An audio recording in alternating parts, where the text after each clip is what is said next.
igama lakho baba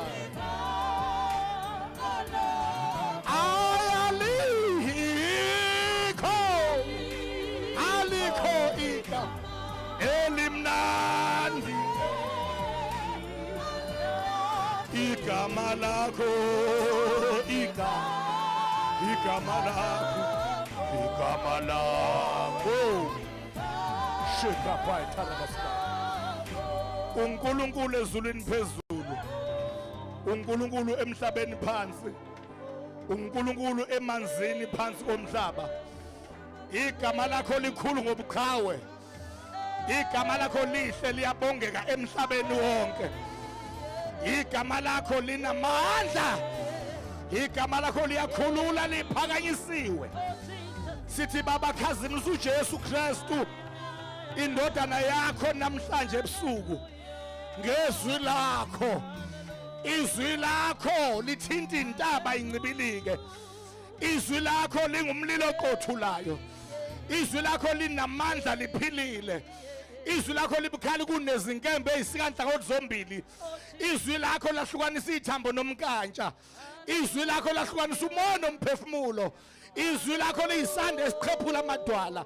izwi lakho liwisa imisedari izwi lakho liphunzisa imbabala izwi lakho lihluba amahlathi izwi lakho liyisibane enyaweni zethu izwi lakho liyinkembe esikadlangothi zombili izwi lakho livusa abafileyo izwi lakho libizwa okungekho ngokungathi khona khazimulisa uJesu Kristu ngalo okumelene nalo siyakuthiya konke siyamelana nakho emkhathini phansi kwenyawo zethu emhlabeni phansi kwenyawo zethu emanzini phansi komhlaba right under our feet sikhulula wena moya weqiniso moya wenkazimulo moya wokuphila moya ongcwele moya waphakade moya womusa moya wenkululeko moya wobungcwele sithi exercise full sway and have your way khuluma uphilise usindise wophula ukhulule qashule yonke imichilo yejoka nezibopho zobubi ngomoya okwazi nokuqonda ukuhlanipha namaso okholo nesibindi wamandla nokumesaba uJehova ngengalo yakhe elulwe nangesandla sakho sokunene nawo uqhobo lokho lophula amajoka in the name of Jesus Christ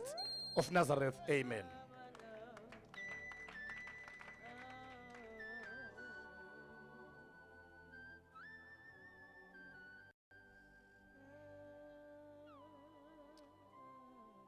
Akabonga uJesu ophilayo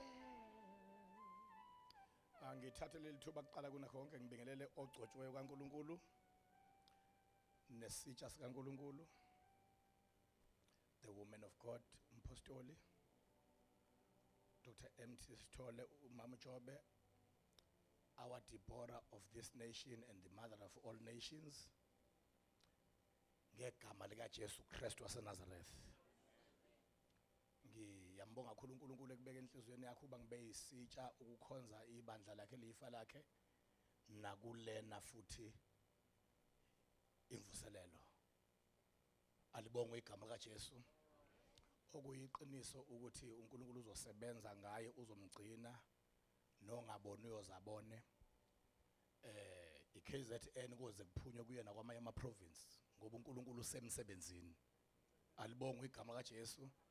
And from now on uNkulunkulu will remove any form of obstacle evimba endleleni yokuhamba kwale crusade ngoba sifike kwiphase yokubuyiswa kweminyaka ebidliwe isikhonyana yonke into ebilahlekile iyabuya alibonga igama likaJesu angibingelele onyawonhle angiqale ngogogo nezibuko zabo nomkhulu precious Lord khona ongeyedwa ke namhlanje ubingelelwa nabaningi alibonga igama likaJesu simelela abagcotshwa baNkulunkulu abafundisi uBishop ngiyambona ubunjilo ngamgcina emlazi kwaV sesihlangene iyahlangana mgcotshwa imhlathi yazanayo alibonga siyakubingelela mgcotshwa nezibuko zakho ngegama likaJesu praise the Lord sibingelela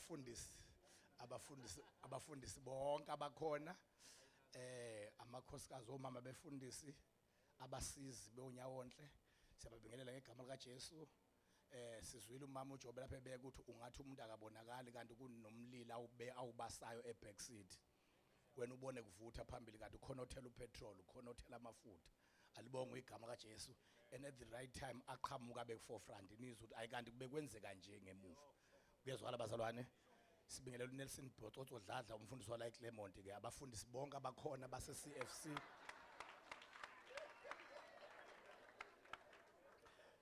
abafundisi bonke base CFC ngegama lika Jesu praise the Lord nomvangelo NJ Sithole nabavangeli bonke alibonge igama lika Jesu yimi ngedwa engimbiza ngomvangeli NJ Sithole wena yokushaya alibonge igama lika Jesu praise the Lord ake sibingeleleke ngokuhlonipha futhi nangokukhethekile ubaba uDokotela nomama uDokotela uGwamande egameni elihle lenkosi yamakhosi uJesu Kristu nomsakazo iDivine Touch 107.2 radio uthinto lwaphezulu ngesizulu Divine Touch ngesilungu siyababingelela ngegama lika Jesu ngesingisi iDivine Touch ngesizulu yini uthinto lwaphezulu ulalela uthintwe awuphuma ungathintiwe bashayeleni izandla ezinkulu bonke ngegama lika Jesu Kristu uNkulunkulu wenzile ngomusa wakhe ukuthi kube namathutshana amaningana sihlangana ngeke ngabona sihlangana nabo ngale dududu ngabona sihlangana nabo ngale kubaba Fresh Mawod naku sihlangana lapha engathi impela okuhle neDivine Touch kuyokulandela precious Lord sibingelela ke obaba omama insizwa intombi abantwana abancane oTipot noTeaspoon bancane siyababingelela ngegama lika Jesu ngithe sengishintshile sengibabingelela nabaseyiswini manje ngegama lika Jesu wena othwele umuntu ngesisu kanti awukashadi beka isandla ngakaqeda nje ukusho ukuthi uyagcina lo ukuba ngimzale engashadile ngiyayehla lenqola yokuthwalana nezingane engakashadi ngiyayidilika lenqola ngiyenze njani bazalwane yokuthwalana nezingane ngingakashadi I won't allow anyone else to score an offside goal. Asafuni nje manje bekhona amagoli ay offside alokho eqhubeka ekorwa. Amagoli akorwa inethi bonakala ibhakuza kodwa eshayo emhlabathini ongafanele. Thothi inethi ibhakuzile kodwa nompemba kalibali. Praise the Lord. Bayezwa abantu abakhona ake siye kwindima yamhlanje kuJobe 42 verse 2 Jobe 42 verse 2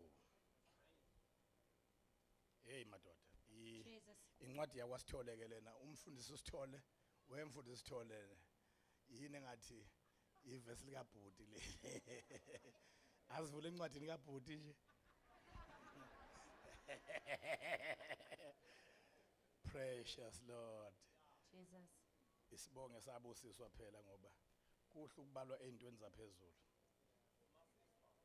yeah verse 2 Jobe 42 verse 2 Jesus uJobe chapter number 42 verse number 2 yeah kufundeka kanje Ngiyazi ukuthi ungenza konke alina kuvinjwa icebo lakho Ngiyazi ukuthi ungenza konke alina kuvinjwa icebo lakho topic yanamhlanje ithi singabantu becebo lapha uJobe ukhuluma njena kunezinto ayifundile ngoNkulunkulu nokuyikhomitha kwakhe endabeni yecebo lakhe alibonga igama lika Jesu uyilanda uJobe ngoba uJobe phela uphile ngesikhathi nangemihla kaBaba Abrahama incwadi yakhe ifakwe lapha nje eduze kwamahubo ngoba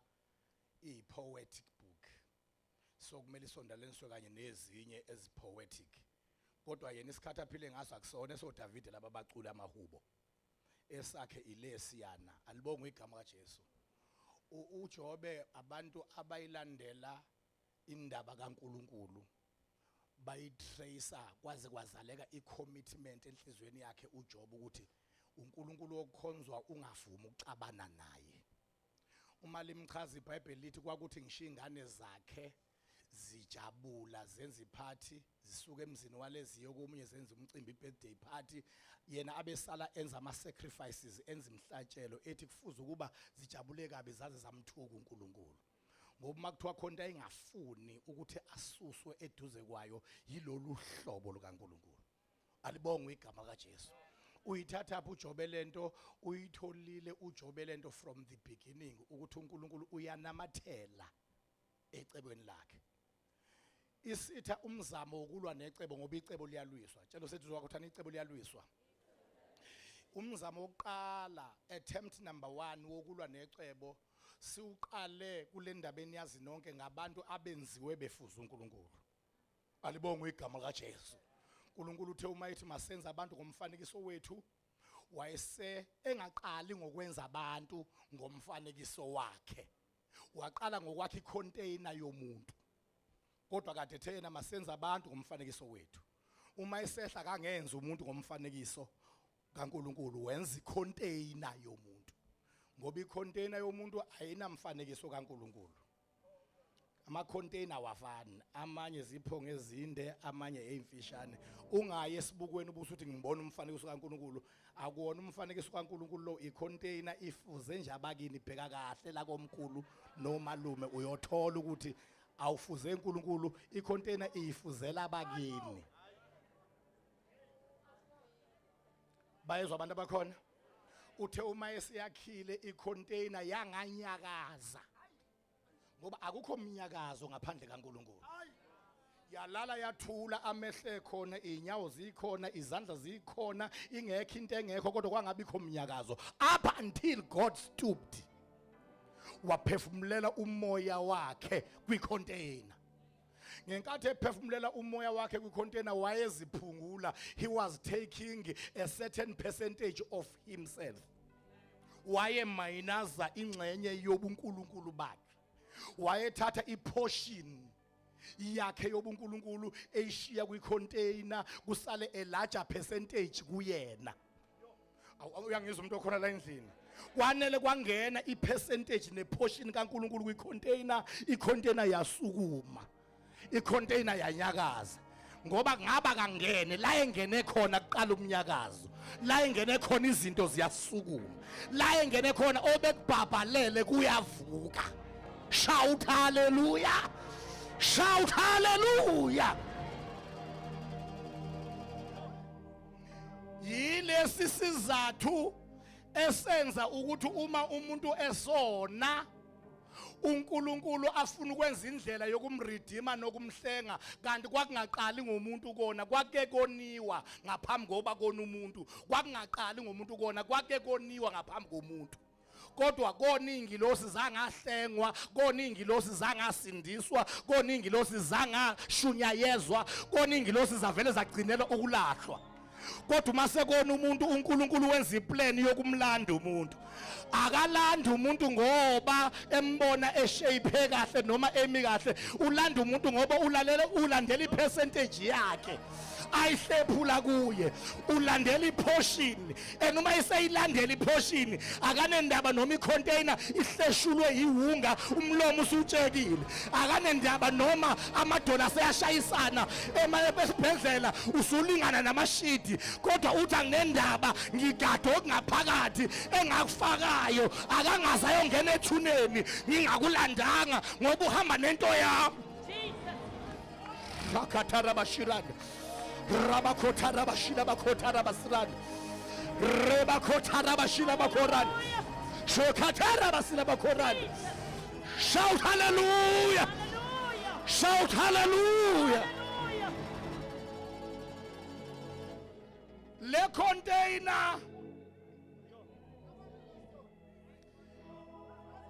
container nomsizi wayo babekwa njena akubona boqala ukubekwa kulomhlaba.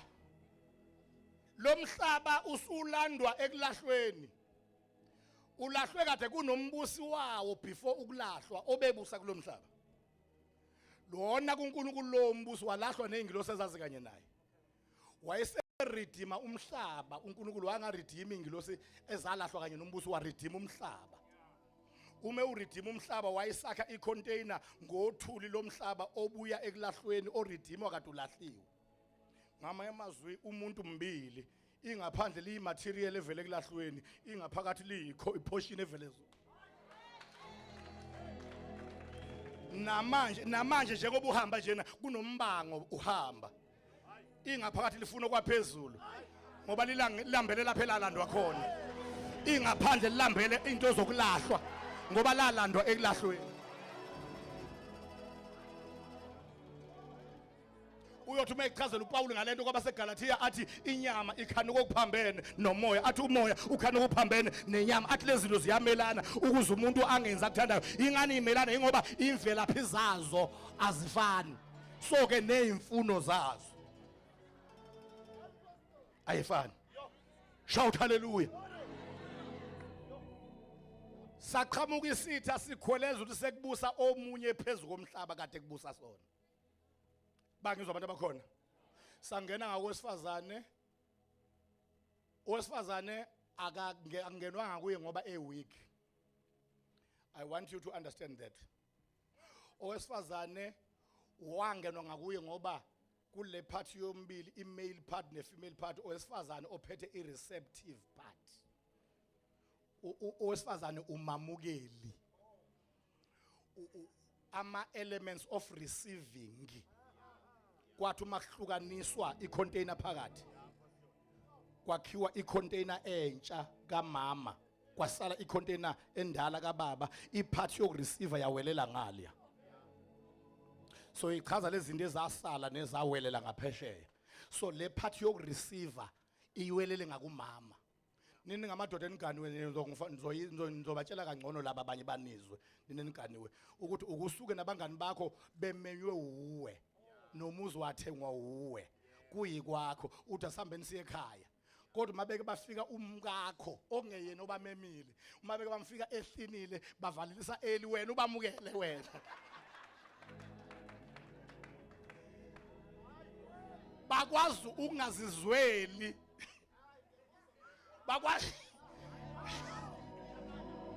bakwazi ukungazizweli ukuthi bamukelekile ngenxa yomuntu ongashongo lutho beqe izwi lokwamukeleka elikhishiwe umuntu oshilo uthi ushilo uthi namukelekile la ekhaya ke namukelekile avele lona ngabe avele umama angasho lutho baphume ngenxa yongashongo bayeke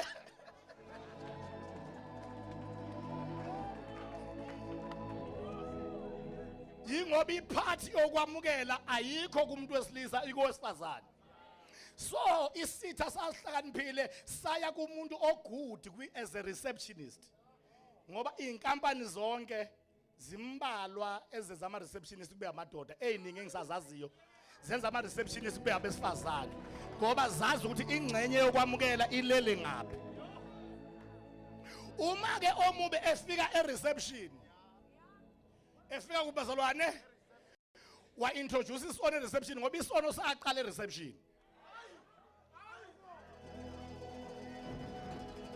bayengizwa abantu abakhona sathi ke manje uma sesiphase e-reception kwase kufonela imanager ukuthi khona into edliwayo imanager yathola ukuthi seyiphasile izinto kubazalwane e-reception yaqhamuka isidla imanager uNkulunkulu umethe ubuza imanager ithi manager abase reception banginikile le reception iso wanginika yona ithi angidli hawu reception iso senjani na inyoka ifike la phambi kwedesk yanginikeza leli sitho ngadla alibonga igama Jesu so ke kwalahleka ufuzo lukaNkulunkulu omubi wayecabanga ukuthi ngoba kona yena walahlwa uyazi angawubuyisela kanje angamgila kanjani uNkulunkulu omlahlile waridima umhlaba bewubusa yena wangamridima yena wathi uzomgila ngokuthi abonise nalabo abazithenjwa zakhe ngoba yena uyamazi uma ke into yona uyayilahla to the greatest prize of the enemy wathi uma ona uAdam akangalahlwa uNkulunkulu kunalokho wadeclare wathi imbewu yowesifazane ezovela kulo ongene ngakuyena as a receptionist iyochoboza ikhanda lakho Satan shout hallelujah wathi omubi go back to the drawing board efuna ukulwa kabusha necebo wathi engathi abalahliwe basaqhubeka nokuphila emhlabeni angigadi into abazoyizala kwazalo oqala kwaUkhayini owesibili kwaUAbela wase kuba khona iidea evelayo, a religious idea ukuthi ake kwenziwe umhlatshelo uNkulunkulu. Ivela le idea ivela kulokha kukhunyuliswa kwabazali indaba eyayixoxwa ekhaya ukuthi sathi sesigqokile amahlamvu uNkulunkulu wehle ezulwini wazosikhumulisa. Wathi asigqoke into ezothi igqoka ibidlule ekuchithekeni kwegazi. Singagqoki into okungachithekanga gazi. Kwachitheka igazi kwavela isembatho esilwaneni. Inyama yenziwa yawo umhlatshelo wokushiswa nomnikelo wokushiswa ngoba inyama yayingakadliwa from Genesis to the flood. So ke yayingahlatshelwa ukudliwa lesasilwane, kwakufuneka igazi, inyama ingeyomhlatshelo, isembatho, isikhumba kuyesokwembatha. Yayinto exoxwayo. Uma sekuthiwa laba abafanele bayokwenza umhlatshelo, uNkulunkulu ulindele ukuthi bobabili bayazi yini emukelekile kuye ngoba wakwazi ukudisqualifya ihlahla namaqabungo seyigqokiwe, wamukela okuvela egazini nokudlula egazini. Uma sekuletha umnikelo, omunye uletha umnikelo odlula egazini. Omunye uletha amaklabishi nobhatata nokhukhamba namalethisi. uNkulunkulu wawureject umnikelo ongadlulile egazini. Akawureject ngoba echeme noyedwa kubafana, kodwa urejecta njengoba arejecta nezingubo zoyise nonina. Ingakho ethi kuKhayini uma wenza kahle wamukelela uqondo ukuthi uma ufunda kahle ukuthi ngenzani kubazali bakho, buyela uyolanda isacrifice ozothi uma uyiletha kimi beqale kwachitheka igazi ngoba kusukela kungena isono angimukeli lutho ozoba umhlatshelo kungaqalanga kwachitheka igazi. Shout hallelujah. Isitho sathatha advantage sangena khona lapha sathi uyambona uNkulunkulu uyabheda, bulala lento ubone ukuthi uzoyapha uNkulunkulu nalabo abantu uma bulala lento. Umfowabo wambulala wathi asasihamba siyendle ngoba le ndaba yokukholwa unomasihambisana enkonzweni iyona yenza ingabi na guarantee ukuthi makuhluthwa ibandla uzohlwithwa ngoba nabadimona sigcine sekwazi ukuthi wena uncika ngabantu enkonzweni abese faka idistraction yakho ngalomuntu ohambisana naye ngoba angazi naye thatha lento kamasihambisane ibanga 1 isipele sakudala ungayi enkonzweni uma ingafikanga ukuzokulanda. Wathi asiye endle, baya endle wafika wambulala.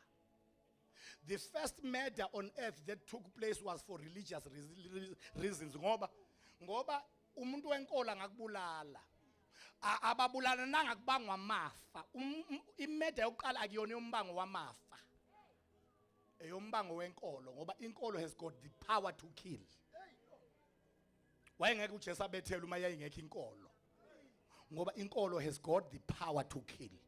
Uma ungacheka emlandweni omhlaba ama messes of killings high are religious kuna political, high are religious kuna military, high are religious kuna economical. Uma kubheka izathu zokubulala ama religious reasons high kakhulu inamba yabantu abafe ngezizathu zenkolo kunezathu zepolitiki nezomnotho nezempi. Wathetha uqedile lithi iBhayibheli lami esebule uAbela ngoba wayelungile uKhayini wayemubi wayibonga umubi ethu ulivimbile icebo. Lithi iBhayibheli uAdam wabuye wamazi umngakhe, thanda wabuye wamazi. Wakhulelwa wazala uSeth. My God. Wazala inyakanyaka yengane, a highly disciplined child. Engaphambukelanga wesokunene nasokhohlo yayinhle phambi kwaNkulunkulu, iyona okwavela kuyona oEnoch abahamba noNkulunkulu bangafa. Angiyeke lento yokungafi kwakhe. Uyazi ingani uEnoch angafi? Ukuhamba noNkulunkulu 1, number 2 igeneration azalwe ngayo. iBhayibheli wayengowesikhombisa ukusuka Adam. Wayengowesikhombisa. Uyabona uNkulunkulu wayephumulile ngosuku lwesikhombisa. Wayesenza u7 wamela iinvolvement of God. Whatever has got 7 in involvement kaNkulunkulu. Uma sebefa bonke ngenxa yesono from man number 1 Thomas sekufika kwa7 wathi akasafiki lo. I am involved ngoba once kwathiwa 7 use involved. Yingakho Elijah wavela wa relaxa uma ithamba yobheka olwandle yabo inceke yathi okoqala angiboni lutho wathi buyela. Yabuya yathi angiboni lutho wathi buyela. Yathi angiboni lutho wathi buyela. yabuya kwe6 yathi angiboni lutho wathi buyela uthe uma ebuya okwesikhombisa wathi ngibona ifu elingangesandla somuntu wathi noma lingalincane kodwa ngoba ulibone sewuya okwesikhombisa akusho lutho ukuthi ifu lincane as long as if God is involved. Ngizothi mina akusho lutho ukuthi nibancane nikhonzele egarage as long as if God is involved. Akusho lutho ukuthi abantu banhleka bathi nithi nenzani nilingisa usibani as long as if God is involved. Akusho lutho bakhomba ngomunwe bethi ngeke uhambe ibanga elide nalento yakho musukunaka abantu shaya phezulu imathematics ethi 1 man plus God is equal to a majority. Umuntu noNkulunkulu uyi majority wedwa. Ungakwazi lokho buzu Elijah entabeni yaseKarmeli oyedwa wanquma amakhanda abaprofeti aba 450 ngoba 1 man plus God is equal to a majority. Shout hallelujah. Ngiyazi ukuthi ungenza konke lingevinjwe umuntu icebo lakho. Kusethi kwavela uEnoch ohambe noNkulunkulu. KuEnoch wahamba noNkulunkulu kwacasuka isitha sathi sekukhona abantu abayingozi kabi la. Abakwazi ukuthi isono sengasifaka. Bahambe noNkulunkulu baze bangafi kodwa isono sengasifaka. Uyangizwa umuntu okhona la endlini. Kudinwa isitha ngoba icebo liyalwiswa. Awuthi ngiphinde uma umuntu wecebo wokwazi kahle ukuthi uzolwiswa ngoba icebo liyalwiswa. Sesidiniwe isitha sithi hey kwenzeka kanjani kube nabantu abayingozi kanje. Isono sengasifaka. Kukhona umuntu ongakwazi ukufa ojomba ukufa isono ngasifaka. Wathi awuthi sathi sithi awuthi ngishintshe igiya. Salanda ingilosi zazojola namantombazana abantu. Lithi iBhayibheli amadoda kaNkulunkulu abona ukuthi amadodakazi abantu mahle. Namantombazana ayeke ukuqoma abafana basendaweni. Athi wena usesemuva ushaya into ephansi ngithi bane pride onkabi lapha. Uma bekhuluma futhi baze bayithi mina. Usesemuva kabi. Thina sesishaya nezaphezulu. Wena lesitafu oshaya ngaso sala phansi ushaya into ephansi thina sishaya into eqokeme. Kwazalwa uyazi uqondeni manje uqonde ukupollute a human race ukuze ayibone lembewu ezozalwa ezophohloza ikhanda lenye ukuthi iyobe ivelaphi bonke abantu sebeyimdondoshiya ezalwe izingilosi ezonile. Angithi uma wayesebona ukuthi ingilosi umayona ithethelelo so nezingane ezizalwe izingilosi ngeke ithethelelo. Shothi yonke ihuman race izovela idestroy ngoba ufuna ukuqhatha ihuman race noNkulunkulu. Yagcwala ihuman race yagcwala imdondoshiya yagcwala abantu abanobudlwangudlwangu kwangathi liyaphela. Shono thani kwangathi liyaphela. Kwangathi kuyaqedwa ngecebo likaNkulunkulu kanti kukhona oyedwa okuthiwa uNoah ovela kuEnoch. Lithi iBhayibheli wayeqotho phambi kaNkulunkulu. Kuleso sizukulwane wehla uNkulunkulu wacaphuna oyedwa qotho wavusa icebo ngoNoah wathi yakho umkhumbi ngemithi yegofere ngokuba wena uqotho phambi kwami kulesi sizukulwane ufumanile umusa emehlweni nami ngendoda eyodwa nezingane zayo ezintathu nomkazo lezo ngane nomkayo kwangenwa emkhunjini kwaqalwa isizukulwane esisha. Sacasuka isitha ebesifuna ukuvimba icebo sathi bese ngiqedile awulalele kahle sathi sitha bese ngiqedile indaba yoniwe yilo baba angikwazanga ukuthi ngenkathi ngifaka idisobedience kwabanye ngiyifake kuye ungehlulile kwingedisobedience ngizomshaya ngeabundance. Awubambe nansi imfihlo uma isitha usehlulile kwidisobedience sikushaya ngeabundance. Uyabona isithi uma singaxabanisanga noNkulunkulu ngokungalaleli sifuna ukuxabanisa noNkulunkulu ngobuningi bezinto nazo. Wathi ephuma nje angithi bathe bebhubha bangalalelanga yena walalela. Wathi ephuma nje kwavele isitha savele sasusa yonke imswenya na wonke ama insects adla ivini zavele zathela kahle zangaphazanyiswa lutho. Wayala yonke into ephehla imbewu nedisturber ivini kuba ingatheli kahle wathi ningayiphazamisi ivini kaNoah ngifuna leyo ndoda ithole yonke inhlobo yewayini elifunayo. Ngoba isithi uma singakushayanga ngedisobedience sikushaya ngeabundance. wathi ephuma emkhonjeni wayithela kwinqwaba yama grapes, kwinqwaba yesivini echithiwe. Womgada uSathane, ungamgadi ezama ukwenza disobedience kuphela, womgada noma sekuhlubukisa uNkulunkulu ngenxa yobuningi bezinto nazo.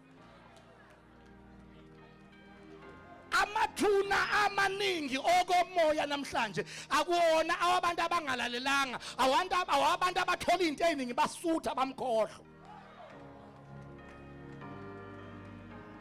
Uma isitha singakutholanga ngedisobedience sifuna ukubamba ngeabundance. Mawuthi uchafuza ibhotela, izingane zakho seyishintsha ama peanut butter, sekuvulwa amabhodlela amathathu. Usukwazi nokulala ungathandazileke lapha. Usulaliswa kwempunzi uvukiswa kwenyamazana. Ngoba iningi labantu bakwazi ukuba serious ngemikhuleko nama fasting besahlupheka. Anele ngabusa umuntu athandaze at a comfortable time. Embozwe ngamakhushini namaduveti antofontofo. Uma ungangizwa njalo mina ngiyazizwa mina yasi. Wathi uyaphuma emkhunjini wafica isivini siyinsada. Singangamazwe kuphala ikhumba. Wenza iwayini waphuza wadakwa enqunu. I-target yesitha was not one son. Isitha sasitargete onke ama-sons kaNoah ukuthi abe under a curse. Ngoba sasikadla uma labafana lokho ubaba sekuzofa lokho. Uma abafana bonke bengaqalekiswa, the whole human race will be cursed. Kanti ngomusa kaNkulunkulu abazukuya bonke kubaba kuzoyoyedwa. Sageja ngoba yena ngenza konke. Lingevinjwe umuntu icebo lakhe. Kwayoyedwa wafica uyise enqunu, wafike wacrack ijoke ngoba khona abacrack amajoke ngezinto okungajokwa ngazo. Wabuya wenza kubafowabo wacrack ijoke wathi hey ithayima, hey ningalibona ithayima, ozani zobona ithayima, hey indlela lele ngayo nje lilahlile ithayima, lilahlile. Laba bezwe ukuthi ujokwa ngento okungajokwa ngayo. IBhayibheli bathatha ingubo bayibeka emahlombe beza nyovane, bengafuni ukubona ubunqunu bayise. Bezwa ngeinyawo ukuthi lento esithinta ufuza uba sesifikile kubaba. Base beyithi fu yabemboza ubunqunu bukaBaba. Shakatara basila bakhorana. Rabakhotara bashila bakhorana. Maqede baphenduka babheka ubaba ombethe. Kanti lo yedwa ubona ubaba onqunu. Isiqalekiso sangawabamba onke amadodana sabamba eyodwa sashiya amabili. Wavuka ubaba wakuzwa lokho akuyena uNkulunkulu owatshela uNoah, uyena uNoah owayecasukele nje waqalekisa indodana encane. uNkulunkulu wacasuka esezulwini ukuthi ihuman race is divided, sekukhona uhlangothi lwecurse nohlangothi lweblessing. Wathi uNkulunkulu icebo lami ngeke livinjwe ngenxa yabantu abaqalekisiweyo. I am going to deal with the curse. Uyangizwa umuntu okhona la endlini. Uyezwa kodwa umuntu okhona la endlini. Kuthe seyihlukene kabili inhlangothi sekukhona abavela koqalekisiweyo. Uyabaza abavela koqalekisiweyo? Bonke laba bezwe ngama third world countries. AmaNdiya nabantu abansundu eAfrika bavela kuHam. Abelungu they are traceable to Japheth. AmaJuda nama-Arab they are traceable to Shem. That is why ama-Arab namaJuda beyabanikazi bamabhenki nama-race course. Ninengembulayo njena ungayiyeka ilotho uma ufuna noma yinini ngoba ilotho ayiphethwe yiJuda, kodwa ngeke uwayiyeka amahashi msuzuthanda ngoba amahashi ama-race course arano aphethwe amaJuda. IJuda eliphethe inkundla zemjaho line-blessing. Kukhona into ethi qhubeka uyothela imali ayisuke kuwena iye kuyena ngoba inkundla iphethwe umuntu onesibusiso. Yingakho umuntu wamahashi uwafakela ngisho engenamali futhi ngisho akade agcina ukuwina. Uwafakela ngisho umuntu welotho uma engasafuna uyayeka, kodwa wamahashi akayeki ngisho engatholi lutho ngoba ubanjwe isibusiso seJuda. Awuthi ngutshela okunye, yabona ngekhathi zosunyo lukaTutu la, unsunyo lukaTutu la eSouth Africa, khona ibhenki lalikhona okuthiwa iBarclays lawela kanye no Valiant no Doji lawela. Alibonke amaJesu. amafema awela ngalosikhathi kwasale kuqhubeka amanye lawela nalo bangizwa abantu abakhona endlini uBarclays wawela kwasale kwaqhuma amanye amabhenki lana aye khona ahlangana ngenkathi uBarclays ewilile kwahlangana uAllied Bank no-Trust Bank no-Volkskas no-United Bank ahlangana akhi ibhange elilodwa kwathiwa yi-Amalgamated Banks of South Africa kwaba yi-ABSA engamabhange awu-4 iyodwa angazi noma ngizwa engakawela uBarclays lona bank elalilikhulu uma kuthiwa ufuna ukukhava ibhank elilodwa leJuda ngoba uBarclays isibongo seJuda ibhank lomuntu uBarclays iJuda uma uthi ufuna ukukhava ibhank elilodwa lomuntu obusisiwe ovela kuShem kumele uthathe amabhank awu4 uhlanganisa amabhank awu4 ukhava ibhank elilodwa lalela ke lawela kade line weight lilodwa iweight yalo yasale yabanjwa amabhank awu4 kwathi uma sekudlula ubandlululo sekuphele nonswinyo labuya lazothatha lamabhank awu4 namhlanje usuthi uma uthi ubheka islip sakwa-ABSA bese kuthiwa under Barclays a division of Barclays Bank uqala uBarclays evela kancane namhlanje sekuyalingana amagama semakhulu ndawo zonke seqala ukuthiwa Barclays bese kuthiwa ABSA amabhank awu4 azogwinywa ibhank elilodwa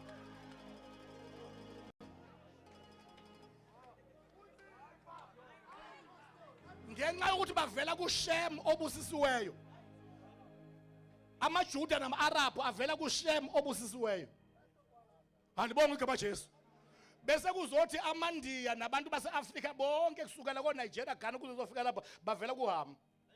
That is why kunomehluko phakathi kwabelungu abavela kuJafet namaNdiya nabantu abansundu base-Afrika abavela kuHam. Kunomehluko.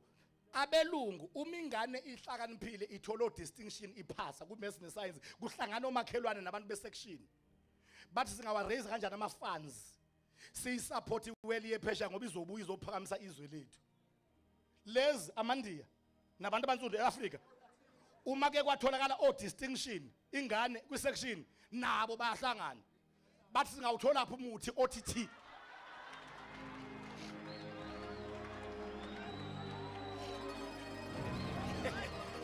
singawuthola lapho umuthi OTT ukuze sithakathe lento ife efuna ukuzohlula ingane zethu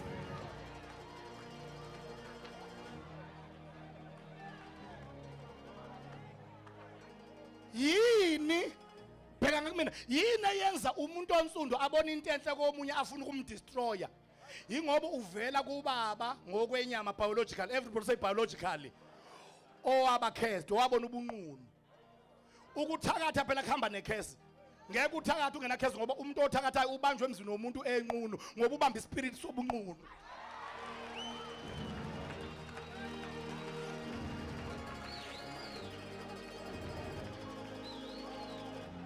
uyabona njengoba sishumayela nje uma kune-devil worshipper elingehla phezulu kade ndiza ngomshanelo libhakazeke phansi alizokwehla ligqokile lokwehla liyinqunu ngoba ubuthakathi nokubanqunu kuyahambisana ngoba wonke umuntu othakathayo ubamba ikhesi kahamba owabona ubunqunu so uphethwe ispirit ubanjwe ubunqunu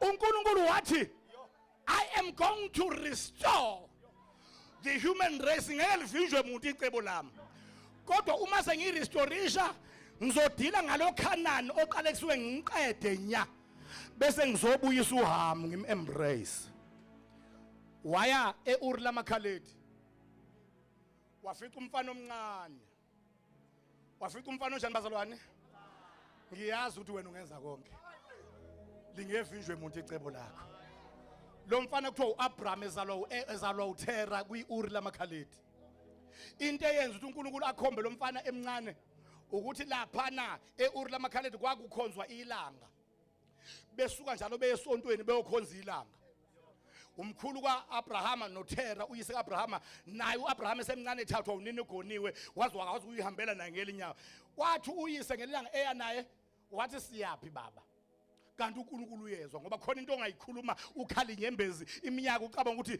ulahliwe ufune nokuyibulala kanti amazulu ayezwa wathi umfana siyaphi baba kanti izulu lilalele ungathi uNkulunkulu wathi ake nilalele emhlabeni khonto ezoqhuma emhlabeni khonto ezobhoboka uyangizwa umuntu okhona la endlini siyaphi baba sisiwaphi wathi uThera siye enkonzweni siyokhonza wathi siyokhonza bani baba wathi asiyukuyokhonza ubani siyokhonza into wathi baba leyo nto yokhonzwa ikhonzelwane wathi igama la leyo nto mntanami yilanga liphuma ngesikhathi salo liyasikhanyisela lisiza nezitshalo zethu wabala yonke izinto ezenziwa yilanga kubantu bathi ke bayolidumisa bayolikhonza wabuza umbuzo wodwa which stand the father wathi baba angingabe nami kuyokhonza ilanga ubani owenza ilanga kanti izulu liyezwa lizwe imibuzo yengane wathi mntanami asambe senkozweni sibuye engathi umkhulu umbuzo wakho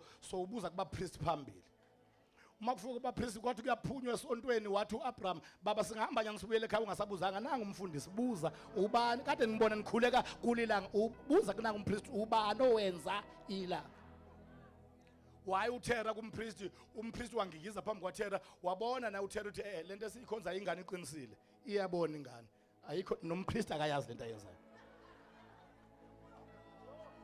yabeka istatement ingane kuyise ngoba uma ukholwa awenzeli ukubukwa ukuthi uyakholwa uqonda ukubhala istatement ezizokwaziwa amaZulu saziwa amadimoni saziwa umndeni wakini saziwa abangani bakho uma ukholwa ubhala istatement yabeka istatement ingane yathi baba angisezoya nawe manje enkonzweni until you tell me who made the sun mhla wamthola owenza ilanga uyena engiyokhuleka kuye izulu lambhenka umfana uthe uma isemdala lasukela yena yedwa lathi phuma ezihlotsheni zakho nakubantu bakini uye ezweni engiyakukutshengisa lona ngiyakubusisa ngikwenza isizwe esikhulu wathi uAbraham leli phimbo ungathi lo muntu ekade ngangimfuna ungathi lalo muntu owenza ilanga wathatha umkakhe uAbraham waphuma lathi ikhehla nami ngambona umpriest ebheda phambi kwami engaphendula umbuzo awusahambi kodwa ndodana nami ngihamba nawe ikhehla lafa endleleni kodwa umshana waqhubeka baze bayongena eKhenani kuyokwenziwana eKhenani uNkulunkulu ufuna ukunikeza uAbraham obusisiwe izwe laseKhenani ngoba uAbraham uvela kuShem obusisiweyo ufuna ukumneza izwe laseKhenani ngoba uKhenani uzalo uHamu oqalekisiweyo ufuna ukuthi uma esemnikezele ilizwe kubulawe onke amakhanani ukuze yonke into iyaqalekiswa ife kungaphili lutho eKhenani ngoba yonke isezweni loqalekisiweyo angazi noma ngizwa ntombazane uthe uma esemnikeze izwe londodana kaHamu oqalekisiweyo wayesedila noyise uHamu owabona ubunqunu bukayise wathi Abraham awusazoba uAbraham manje usuzoba uAbraham uqonda ukuthini uqonda loyana okuthiwa uHamu abavela kuyena owaqalekiswa sengiyalikhaya igama lakho phakathi ngifake lakhe awusazoba uAbraham usuzoba uAbraham ngifuna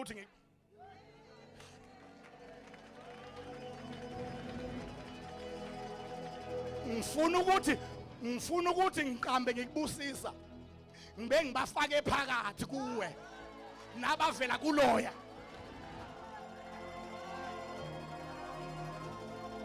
rabakhotha rabashirani shikatha rabasirani angizokubusisa uAbraham ngokubusisa igama lakho selikhayiwe wafakwa abavela kuloya uHamu wena uzoba uAbraham mana ngikutshele umuke wathola uJesu iyashintsha igenealogy yakho abusavela kobhevungana nonqaba yengube kodwa uvela kuAbraham uyindodana kaAbraham ingakho abaseGalatia 3:13 bethi uKristu wasihlenga esiqalekisweni somthetho enziwe isiqalekiso ngenxa yethu ukuze isibusiso sikaBaba uAbraham sahlala kwabezizwe ngokukholwa shout hallelujah shout hallelujah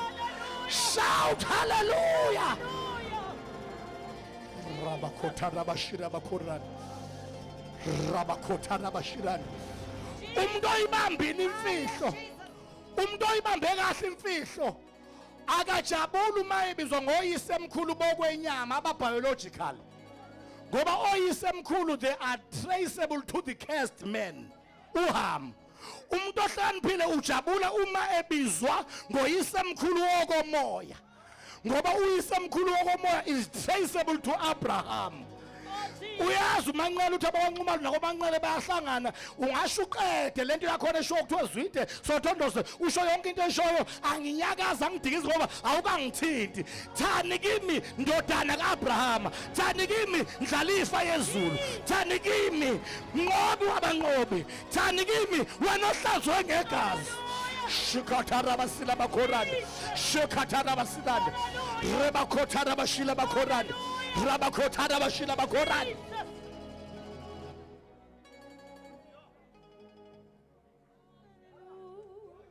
Safagwa.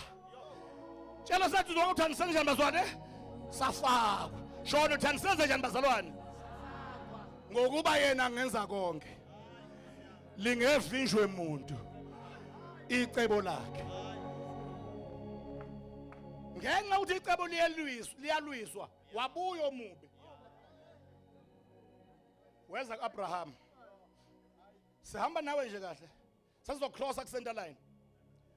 Wabuya omubi wathi wangena ngakusara wathi ukuze uthole ingane oyifunayo usugugile manje ngeke ukhulelwe wena. Ayekho umuntu nje okhulelwayo. Tshela indoda le ingene lapha ingane yakho uNkulunkulu beqonde ukuthola lapha. Lalela ke amadoda ngalento yakhe ngalento yawo yokungabuza uma izongena. Wangena uAbraham. Kanti lalela inkinga lapha khona isitha asinakile imanje. Sinake ilapha ya. Awuthi ngutshela imfihlo ngiyabona unakanga wena. Lo muntu okungenwa kuyena 1 shona uthani 1 umGibhithe. Thani 2 isiqilakazi.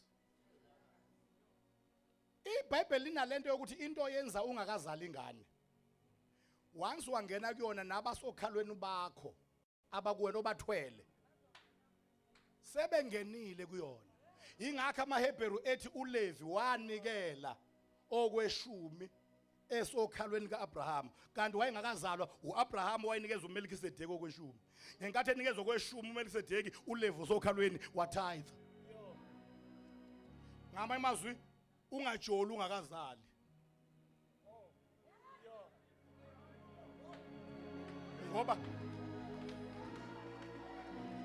Ngoba ngenkathi uqatshulwa uqabula ngaphansi kwezigcobo za telefoni lengane esokhalweni lwakho iqabula kanye nawe. Isiqabulile aqabulanga wena wedwa uqabule nayo. Musukuthakatha ngoba lengane ngenkathi uthakatha akuthakathanga wena kuthakathe nabasokhalweni. That is why kunezibongo ezaziwayo ukuthi zinofuzo lokuthakatha. Ingoba ngenkathi ethakatha oqala bonke abasokhalweni bathakatha kanye noqala wathakatha. That is why kunezibongo okunomndeni nje wesithuthwane. Ngoba ngenkathi kuwa oqala akawanga yedwa wavuka kwawa nabasokhalweni bonke. Bathi bezalwa base bathi bewa. Kuyezola bazalwane. Ngenkathi uAbraham engena kuHagari 1 ungena kumGibhithe 2 ungena koyisiqhila. Wavele wakhuluma uNkulunkulu enza izivumelwano wathi yazi ukuthi inzalo yakho iyoba ziqhila. Lokho ubuqhila buvela uNkulunkulu buvela ekungeneni. Ngenkathi ungena esiqhileni nezingane zingena ebuqhileni. Ngenkathi ungena kumGibhithe nezingane zingena eGibhithe. Uyazi ucupheni uSathane uma efuna ukufaka inzalo kaAbraham eGibhithe ucuphe iThixo noNkulunkulu abalapha eGibhithe uthi uma beke bangena nje ngeke bephume yonke lento yecebo ngoyiqedela eGibhithe akuzophuma nokukodwa kanti akazi ukuthi angenza konke lingevinjwe umuntu icebo lakhe bangena eGibhithe bathe sebephila iminyaka omubi ethi bofela khona uNkulunkulu wahlela ukuthi kuzalwe uMoses. Wathi esahlela lezo sezwe sithi ukuthi khona ozozalwa uzodala inkinga. Khona ozozalwa ufuna uyona lento khona ozozalwa. Wavele sagijimisa isithi sakufaro sathi yonke into yomfana evela kulabantu yonke into yomfana ayibulawe yonke. Tshela ababelethisi ukuthi yonke into yomfana ayibulawe. Batshelwa ababelethisi kanti yena angenza konke. Lingevinjwe umuntu icebo lakhe. Sebetsheliwe ababelethisi lithi iBhayibheli bamesaba uJehova and they spared the boy children yamaHebheru. Wathi uyabuya after 3 months uFaro ethi ngeze ukukhala kweingane zabafana kanti ngimemezele more than 3 months ago ngathi lezi zinto abafana bazo ababulawe zivela lezi zayina 3 months ayigoniwe ngoba kade ngamemezela. Washintsha omunye olida ababelethisi wathi yingoba abesifazane bamaHebheru banamandla kunathi sithi singakafiki bese betetile. Ngizokutshela namhlanje ungesatshiswa unamandla kunomubi.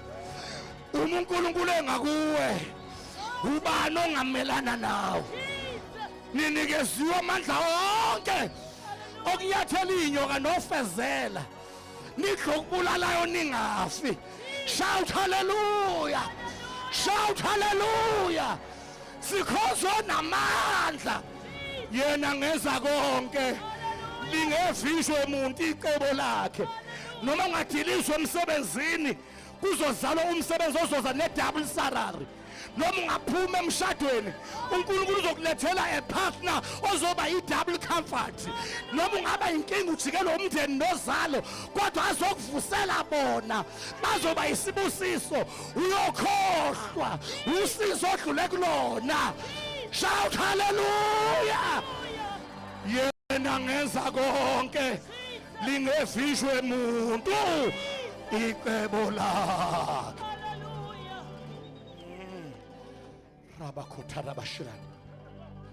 Out to see fast forward. Out to see fast forward. I see fast forward. Khona lapha siphuthuma khona. Badlula ngokusheshsha. Badlula ngokusheshsha olwandle olubomvu uyasazi istory. Uyalwazi udaba. Lwaso olwandle olubomvu. Amanzi eba intaba ngapha. Nangapha eba intaba ngapha. Bawela abahlengwe ngegazi. Bawela abahlawulelweyo. Ngoba siyawela abaseGibhithe balingisa kanti uNkulunkulu uyabalunguza esefuni ngoba sikhonzo balunguzayo abakhwifayo nabaphalazayo bebiza amagama ethe indengezini abazi uJehova uyababulunguza. Abantshontsha ama-underwears akho nama-ID nama-CV banawo olwandle bakhuluma nawo bathi akangalungelwa lutho bathi bayasebenza uma besho abazi khona olunguzayo. Jehova wabalunguza esefuyini. Ngeke usithinde silele, ngeke usithinde sidriver, ngeke usithinde sishumayela, ngeke usithinde sihamba ngoba asihambe sodwa sikhozo namandla khona olunguza izitha zethu. Shout hallelujah. Badabule hlane. Awuthi ngifast forward ngamabomu ngithi baze bayongena eKhenani. Ngikiyeke konke okwenzeka endleleni ngithi baze bayongena eKhenani. Kuyezwa abazalwane? Uma sebengenile eKhenani kufike laphana kwaqala lento yamakhosi abayibone ngenxa yezizwe ezakhele bona. Baqale bacela inkosi kwangabi kuhle kumprofeti uSamuel kodwa wathi uNkulunkulu balalele bathola inkosi. Bayithola wathi omubi I've got them. Ngizobabamba ngenkosi yabo ngizoyichezukisa uNkulunkulu. Wathi uNkulunkulu ethe yenza lokhu yena yenza lokhu. Alibonga igama Jesu. Wavela wathi uNkulunkulu lo muntu uzokona icebo lami. Uzokona icebo lami kanti imdala. Ngizombuyisela eceleni khona emdala. Samuel usukumkhulekela lo muntu waphazamisa indoda iintercede wathi uyomkhulekela kuze kube nini. uSawuli ngoba ngimlahlile. Hamba endlini kaJesu. Ulanda umuntu wecebo ngoba ngifumene umuntu wenhliziyo yami. Wafika lapha kwalandwa amadoda amade njengawo uSawuli lo ngalalelanga. Babuyele ecele wathi dlulisa. Dlulisa. Wathi uSamuel sebephelile. Wathi ubaba uJesu ukhona oyedwa oseyinkomeni wathi mlandeni. Bamlanda una 17 years wafika wayemuhle ebomvana wathi eqhamuka wathi uNkulunkulu uyena Mcobo una 17 years uyena Mcobo lethe ngutshela imfihlo. People are disapproving but God is approving.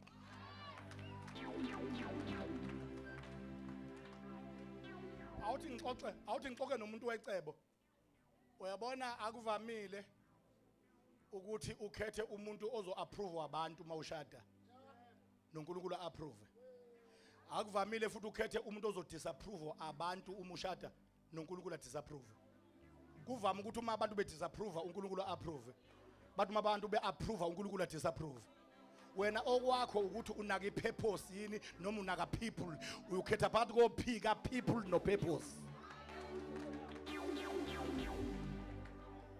Awuthi ngihambe nawe yesingakavali amakhosi kusukela kuSawuli kuze kuyofika kuJesu mabili kuphela angaphambukanga uNkulunkulu. Onke amanye afa esejikele ko-80 nako uNkulunkulu abayize. Mabili kuphela uDavid owagcotshwa ena 17 years noJosiah owagcotshwa ena 8 years. Ngicela ukukubuza ke uma kuthiwa kulandwa abantu bazo-approve ukugcotshwa kaJosiah ona 8 years babezophasisa 99% wabantu babezothi disapproved ngoba akho ngane ngaphathisizwe na 8 years. Kodwa hamba uyofunda kahle ngalowo ngane na 8 years eyagcotshwa na 8 years yahlala esihlalweni na 8 years lithi akaphambukelanga ngawesokunene nasokhohlo wazi wayofa ethi over 40 years wazi wofa ehlula amadoda agcotshwa ena 40 years. Uyabona wena obheka abantu ukuthi bazothini uma ushada nosisi okushiya ngo5 years wonke no10 years wonke bazothi uthatha uMagriza ukhohlwe into eyodwa. Ukhohlwe into eyodwa. Bekumele uyeke ukuyixaka ngokuthi abantu bazothini. Bekumele uyixaye ngokuthi uNkulunkulu necebo lakhe uthini.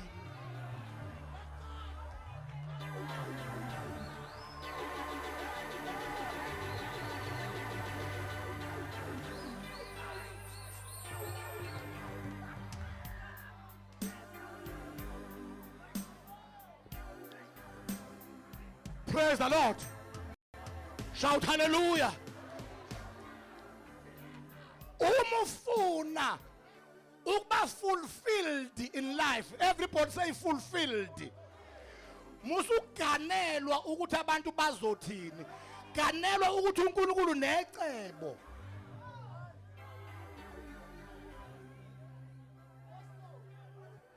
Icebo lingakukhethisa umuntu oyimpumputhe.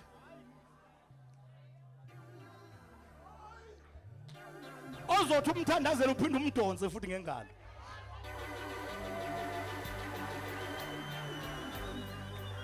Alibonga igama Jesu. Lalela ngutshele. Bakuhleka ontanga yenu, lalela bakuhleka ontanga yenu hayi abahedeni abasindiswe njengawe. Bakuhleke bathi we ngingafa nini? Ngilokhu ngahudulana nendoda engaboni. Noma ngilokhu ngahudulana nomfazi ongaboni. Bakuhleke kanti nabo bazoshada. Bathi uma sebeshadile uphile kamnandi udlula ababonayo wena uhlezi kuwena wedwa obonayo. Baze bagcina sebecela imithandazo amadoda abo esebabhanqa namanye amantombazane sebefika amasonto esicathulo ngoba sisi laba kwindoda bafuna ukungofoza ngesondo lesicathulo. Kucaca ukuthi wena walandela icebo wayithathela impumputhe yakho awuyibangi nasisi ngoba le mpumputhe ayiboni umuntu yazi wena. Shout hallelujah. Shout hallelujah. Shout hallelujah. Shout hallelujah.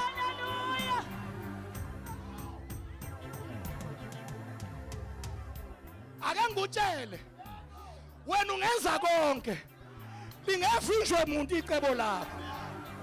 Uyabona uma umindful ngecebo uyakhohlwa ukuphilela abantu ngoba umuntu wecebo uyazi ukuthi akuyena yedwa onenkinga ngeage noNkulunkulu unenkinga ngeage. Uxakeke ngeage nje noNkulunkulu naye uxakekile. Uyazi inkinga kaNkulunkulu inkinga yakho nenkinga yakho ekaNkulunkulu. Le nkinga iniphethe nobabili noNkulunkulu.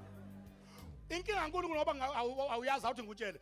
uNkulunkulu nenkinga yomuntu okhule kahle ngokwe-age nofanelekile ukuhola abantu kodwa ongenayo inhliziyo yecebo lakhe. Abese niba nenkinga yomuntu omncane ngeminyaka kodwa inhliziyo yakhe. Bese kudinga ukuthi uNkulunkulu uNkulunkulu akakhethe ukuthi uhamba ne-age efaneleka kubantu yini noma uhamba nokufezeka kwecebo abese landa umuntu ka8 years. Uma ungangizwa ngiyazizwa mina. Lenkinga uNkulunkulu anayo eyamenza wagcoba o17-year boys. Wagcoba o8 years boy now uzoba nayo. Uzofuna lo ntanga yenu ozo approve abantu afithe nifanelane kuthiwa wena you are cute kuthiwe naye is handsome athi mayihamba zithi intokazi chips wena kodwa masemhlezi lingayi ku direction yecebo.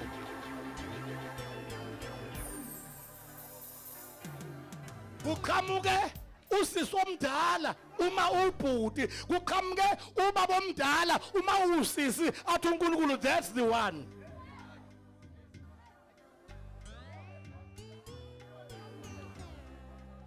Mina ngazi inqoba yabantu abathatha imatsatsa abakhalayo ngoba bahamba ngeapproval yabantu balahla icebo.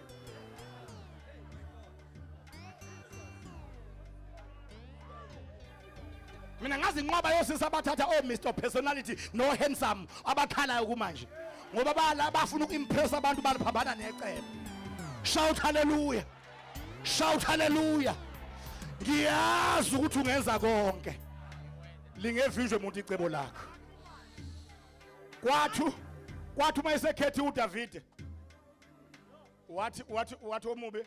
Wathi omubi lo mfana lo ngahluleka kumbulala uSawuli esaphila. Ngoba uDavid lona ucibishelwa ngemkhondo uSawuli nje akuyena uSawuli ocibishela uDavid. Isitha silwa necebo. Uyangizwa umuntu okhona. Uzamhubha yomfuna ngisho emaweni nasemaceleni efuna ukumbulalela emaweni njena akahubha uDavid uhubha icebo. Ngoba isitha silwa necebo kanti asazi ukuthi umnikazi wecebo angenza konke. Lingevinjwe umuntu icebo lakhe. I prophesy tonight akho cebo likaNkulunkulu ngawe elizovimbeka. Akho cebo likaNkulunkulu ngebandla elizovimbeka. Akho cebo likaNkulunkulu ngomndeni wakho elizovimbeka.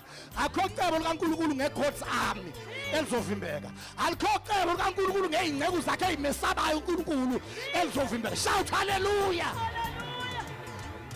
Shout hallelujah. Ngiyazi ukuthi ungenza konke. Lingevinjwe umuntu icebo lakho. Kwathi uma sebehlulekile ukumbulala uDavid wahlala esihlalweni. Wathi omubi lo mfana uyingozi. Angimbambe enzalweni. Ingane ezoba inkosi emva kwakhe akube ingane ezalwe ekuphingeni. Ukuze lento yalomfana kube igeneration yeyiphingi. Isizwe sikaNkulunkulu siholwe ziphingi. Wavele wabeka umfazi obhavayo wathi inkosi ayingayi empini yangaya. Wathi umfazi eyibhavela wathi omubi David uyinkosi wobe uphume nje ulula inyawo wothenelanga njengenkosi. Wathi uyaphuma wothi ilanga wo. Okay.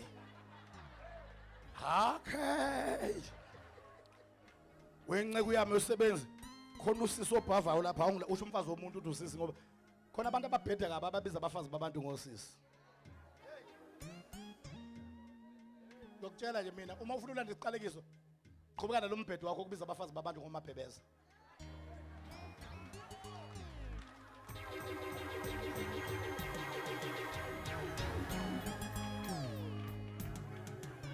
Umfazi womuntu wesiphukuphuku ndini. uDavid kwizaga uthi ophinga nomfazi akanakho ukuqonda.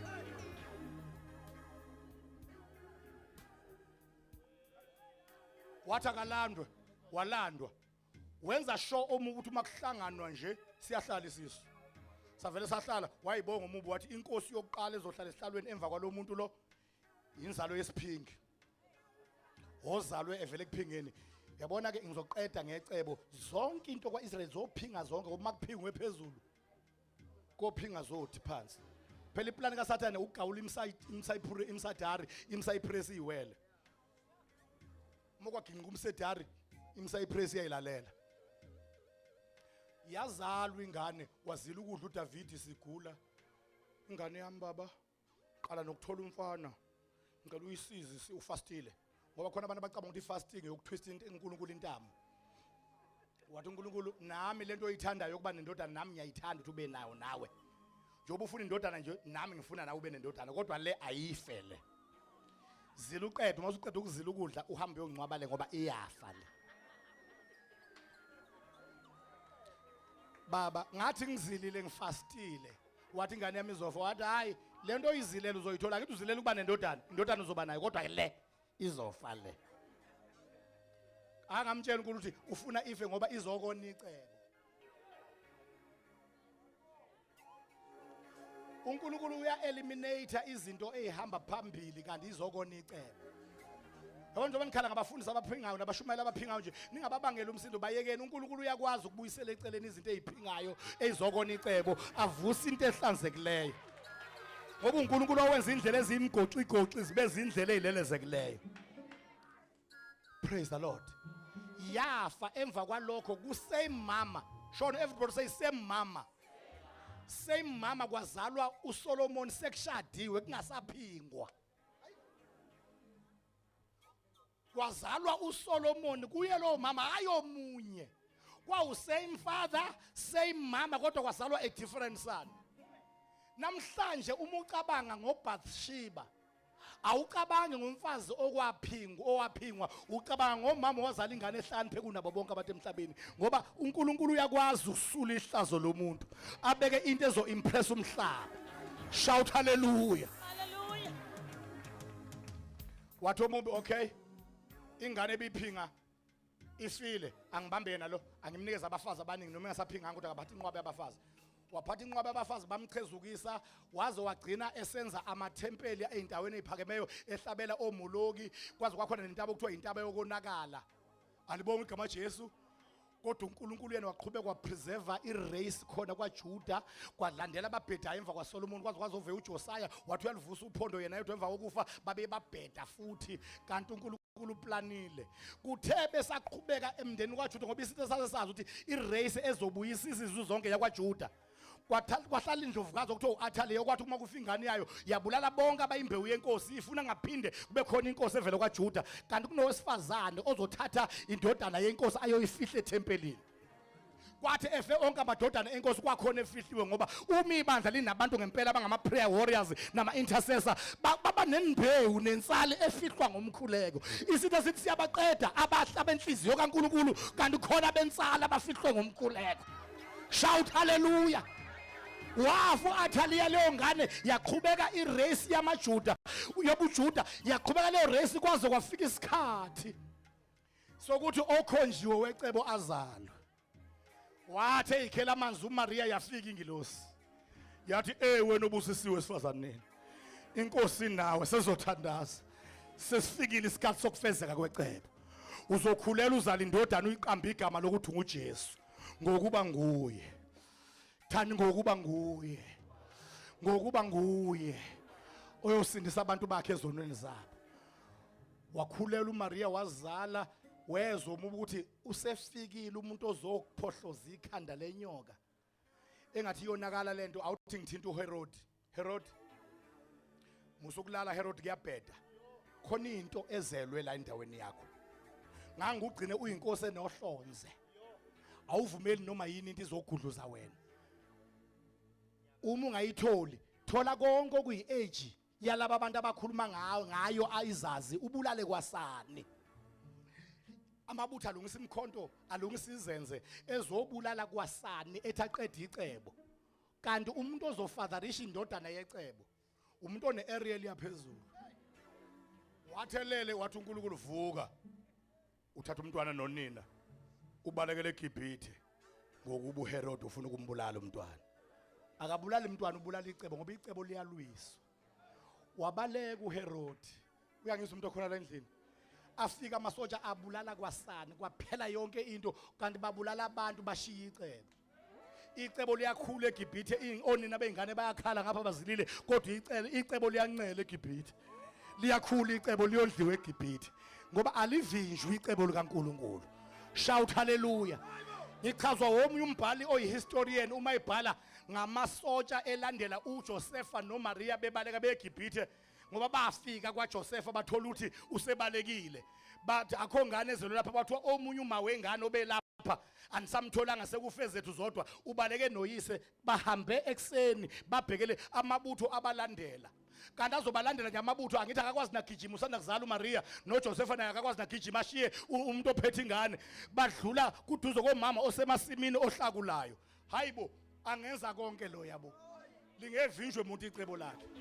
Uma bedlula kumuntu ohlakulayo besithela nje ngale kwentaba ikhaba ngenkathi ehlakula lo mama belingaka banele badlula nje uNkulunkulu wabuka amabutho ezayo wakhulisa ikhaba phambi komhlakuli ikhaba lavele lenyuka langaka umhlakulu wabeka igeja phansi wakhohlwa ukuhlakula wabuka ikhaba eselivelela khula aqhamuka amabutho ikhaba lisanda kukhula phambi komama kungaziwa ukuthi likhuliswe yini akukho umuntu odlule lapho ubaba nengane nomama wathi hey nisho lokho nje ngisamangele ukhona umuntu odlule lapha udlule lombileni ubonayo ungaka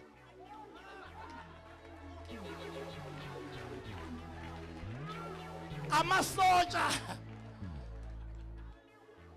uthi my report uthi njoba niubona ungaka nje lo muntu enikhuluma ngaye udlule lombila unjani amasotsha vela bukana athi lento esiyilandelayo ayikho laba bantu kahle badlula la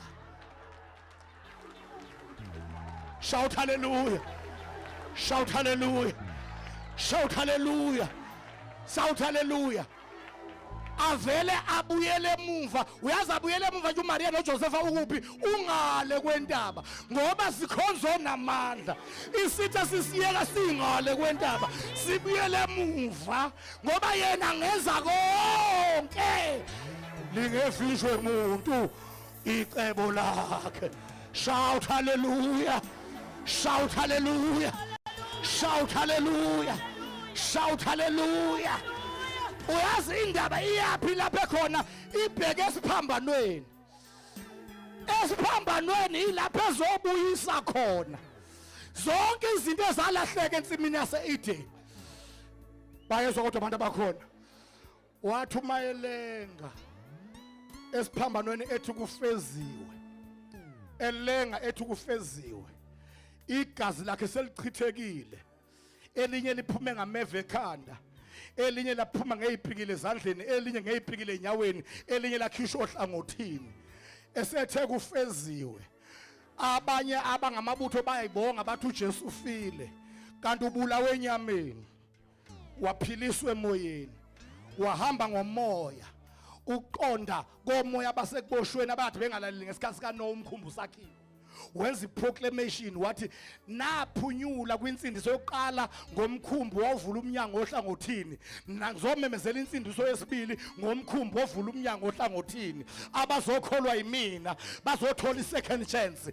ngoba we serve God of a second chance wasuka lapha waya eparadise wafika wakhipha abafa ngesikhathi so Abraham nangesikhathi so Jeremiah lithi iBhayibheli kuMateyu 27 verse 50 uMateyu 27 verse 50 kwehla lithi kwavuleka amathuna kwaphuma abangcwele bahamba ezitaladini zaseJerusalema bebona abantu bonke uma evuka nabo akavuki nabo ukuza show off engabo uvuka nabo ukuza asusa iparadise phansi aye nabe ekhaya ezulwini wafika uMaria ethi uzomchawula ethi uzomthinta wathi mame ungangithinti ngingakayi kubaba hamba utshela abafundi bami ukuthi ngiyabandulela ukuye eGibhithe ukuye eGalile ama trip mabili eyoqala ngingakayi kubaba esibili ngiye eGalile uma engayesaya kubaba akathintwa ingane engathintwa ulandela umthetho kaMose sencwadini kaLevi ukuthi umpriest omkhulu uma izongena endaweni engcwele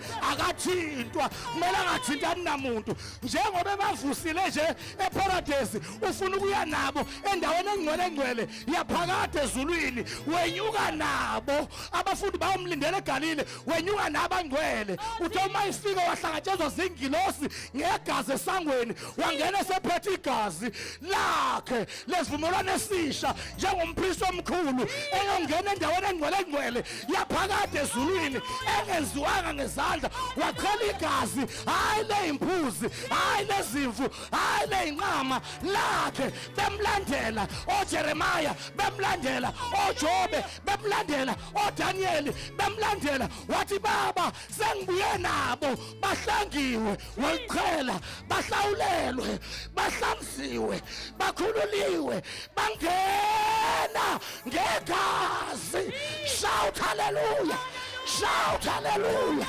shout hallelujah rabakhotha rabashila bakhorani thoma ibuya lapho wezemhlabeni wathi kuThomas thinta faka izandla ubone emanxebeni ukuthi isipoki asinawo amanxeba ngivukile ngegama lami hambani nishumayela ivangeli kukho konke okudaliweyo nginikeziwe amandla onke ezulwini nasemhlabeni ngizokutshela ukuthi wamukela icebo elikufaka wawumnqumo wasendle kwanqunywa umnqumo wasekhaya kwafakelwa wena ukuze ube nenhlanganyelo namafutha empande udle isibuso sika baba uAbraham. Sengiyavala ngizokutshela ukuthi lapha eAfrika sekuyenzeka abakhishwa kuhamba bafaka kuAbraham ngesibusiso sika Abraham. Uke kwamenywa oyedwa wabo kuthiwa uDavid Oyedebo la eChristian Center wamenywa uFred Roberts. Angubuyisele ngebiological lineage. uFred Roberts uzalwa uJafet. uDavid Oyedebo uzalwa uHam. Sikhuluma ngenyama sikayibali kumoya. Lona ngokwemvelo ubusiseke naturally ngoba uvela kuJafet ongabonanga ubunqunu bukayise. Lona yena naturally kufanele ngabe ukhesti ngoba uvela kwindoda yabona ubunqunu bukayise. Kodwa ngoba lona wangena ngoAbraham waphuma kuHam wafaka kuAbraham wamenywa wazoshumela ebandleni likaJafet. Angazi uma ngizwa kodwa Thoma eqeda ukushumela 3 days wanikezwa 250,000 rands isheke. Lokuthi ushumayeli elinikezwa uJafet enikezwa uHam enikezwa uJafet uFred esayinela uOyedebo. Thoma elibamba leli sheke wathi uNkulunkulu pressed a need. Ngibone isidingo ngifike lapha. Wathatha icheckbook wamukela imali ayinikiwe wababusisa wasayisha icheckbook wabasayinela 10 million rands.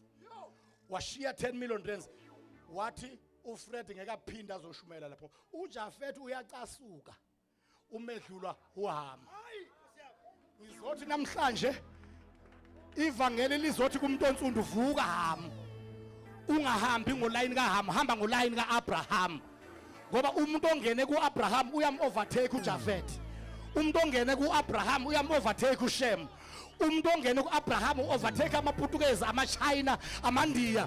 Iyaphela lento yokuthi umuntu onsundu is limited. Ngizothi mina lizothi likhala icilongo. Abantu abansundu bebe bedriver ama private jet abo. Lothi likhala icilongo. Amabandla abantu abansundu azobe nama auditorium awo angakhiwanga ngesikweletu akhiwe ngokheshi. Lothi likhala icilongo. Abantu abansundu bazobe